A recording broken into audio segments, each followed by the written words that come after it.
Welcome everyone to the latest episode of Community Association Car Chat with David and Steve. And unfortunately, as you're noticing, Steve cannot make it today. It is summer, it is vacation time, and possibly next week you won't see me. So let's get this rolling and ask for our wonderful guest to come and join us. Today we're discussing Community Association reserves and what's going on in the space with Robert Nordlund. He's the founder and CEO of Association Reserves. Welcome to the show, Robert, and tell us a little bit more about you, about Association Reserves, but also Association Insight and Marketplace. Well, David, thank you very much for having me on the show here today. I'm Robert Nordlund. I'm known as the founder and CEO of Association Reserves, and we're a national reserve site company. What is interesting and what we spoke about at the recent CAI National Trade Show is that we recently launched a new company called Association Insights and Marketplace. And that's a new company to create a market-driven solution to the problems that caused the tragic Champlain Tower South collapse. And that's lack of transparency, a destructive pursuit of low monthly assessments, and boards and the owners at cross purposes with one another. All right, so I really like this point that you're making, the constant pursuit of low monthly assessment. How big of an issue is it in the industry nationwide? Well, it's the dominant metric that associations pursue. And how is that detrimental to, the industry at large? Well, when boards of directors pressured by the homeowners are pursuing the goal, the destructive goal of low monthly assessments, they starve the association of the money it needs to survive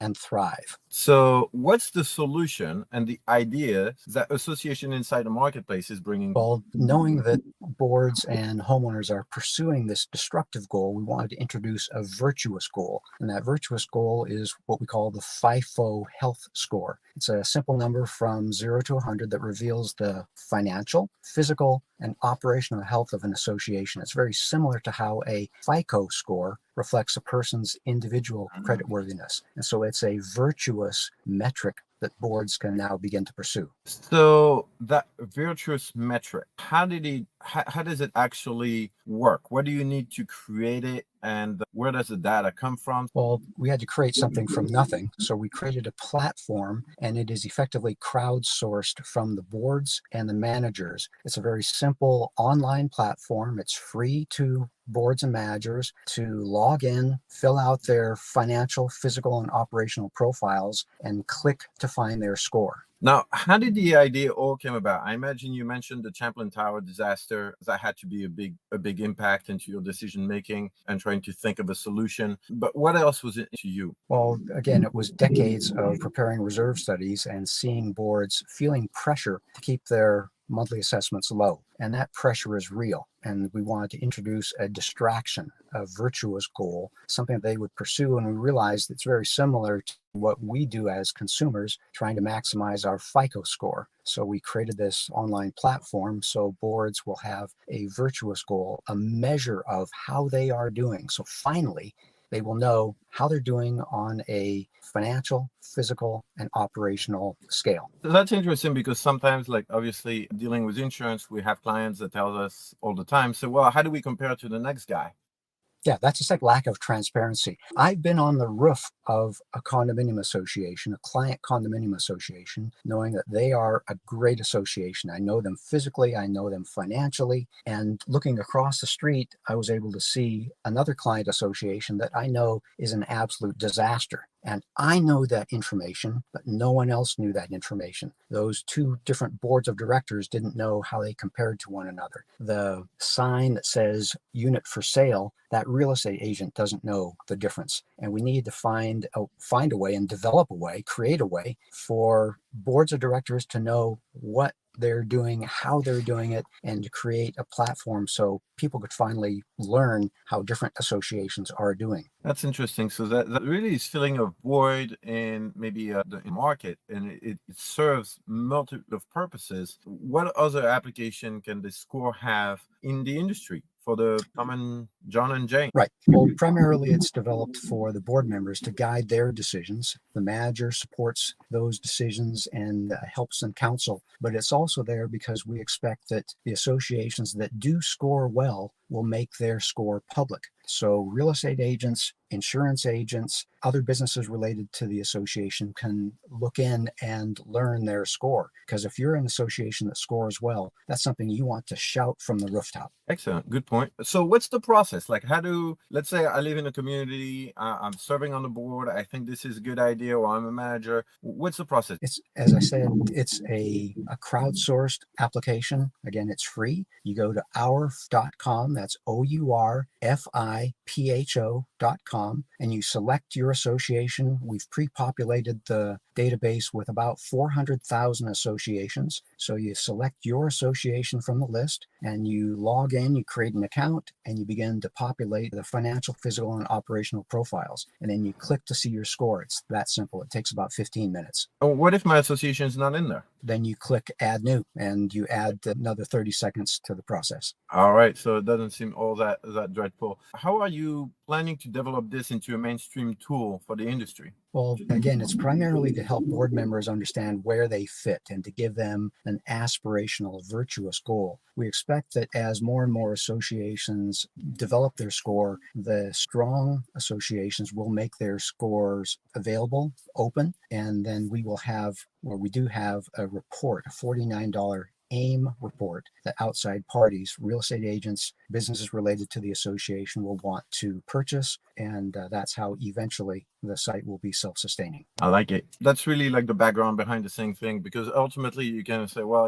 it's free, but is there a hook? Now we see, understand, it's very clearly laid out. So thank you very much for that. Now, what would you say to a board member, let's say, that watches this episode and says that, they don't feel like really advertising their score? That may hurt them, or if somebody's asking for their score and they have a low score, it's not good for them. So what's the answer there? Well, they just keep theirs private until the time that they, a year or two where they elevate their behaviors. All of a sudden, things start to score a little bit better. And so basically keep your score private until you elevate the behaviors where you would want to make your score public. So I can imagine some people are going to give you some pushback, but we can see here the intent is really, it's a tool that can help a board guide them to better decision making and improvement. So that's a positive in my book. What are boards and managers need to do to learn how to improve their scores? So much of the profiles are simply drop downs. And so you can see, for instance, the owner occupancy. You can see the different options that you have, and you can say, oh, we need to be a little bit better in that. The number of special assessments in the last few years. Oh, gee, yes, you're right. We have had 3 in the last 5 years. We should do less. It's those kind of triggers that will help them understand what are the behaviors that are going to improve their score. So a little bit on the tech side, because I'm not a techie. I like technology, but I just like it when it works. When it doesn't, I'm losing my mind.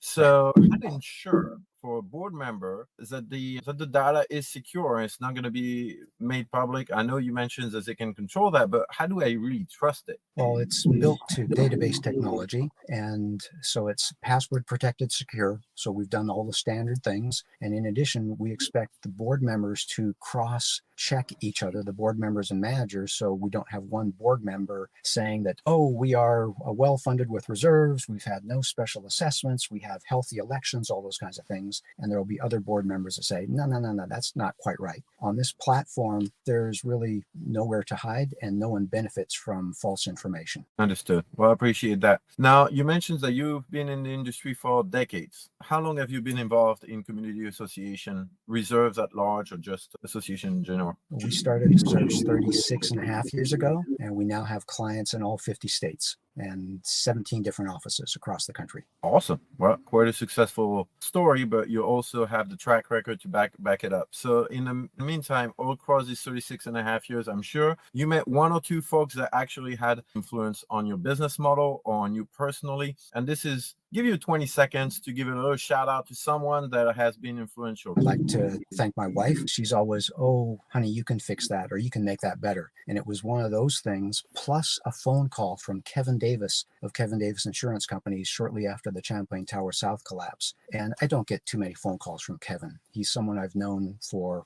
over 30 years, and he owns a very large and influential insurance company. And he said, Robert, we can't stand for this. We've got to fix this. And that was one of those extra little nudges, in addition to my wife saying, what can we do to help build this platform to minimize the chance that we'll have another Champlain Tower South. There needs to be a virtuous goal, distracting board members from that destructive goal of low monthly assessments. Awesome. And shout out to Kevin. Kevin's a good friend of ours. We are looking forward to have him soon in an upcoming episode of Community Association Car Chat and benefit from his insight on the industry as well. In the meantime, thank you very much, Robert, for jumping in on this early morning for you in California. We'll see you around. Thank you, David. Have a good week, everyone.